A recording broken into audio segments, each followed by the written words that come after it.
கோலம் என்பது தாமரை. தாமரை அப்படின்றது கட்டாயமாக இருக்க வேண்டியது அவசியம் இந்த மார்கழி மாதத்தில்.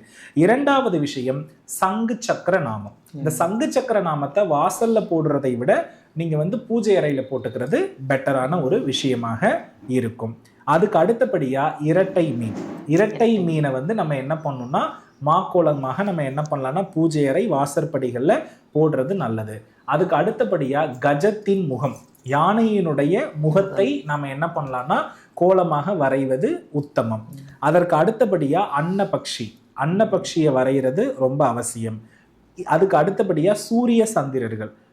சந்திரனை பிறை போலவும் சூரியனை அப்படின்றத வட்டமாகவும் அதுலதான் நம்ம நிறைய போட்டுலாம் நீங்க பார்த்திருப்பீங்க இல்லையா, அந்த மாதிரி சூரியர் சந்திரன். அதுக்கு அடுத்தபடியா கிளி மயில், கிளி மயில். அதற்கு அடுத்தபடியா பூரண கும்பம். ஓகேவா?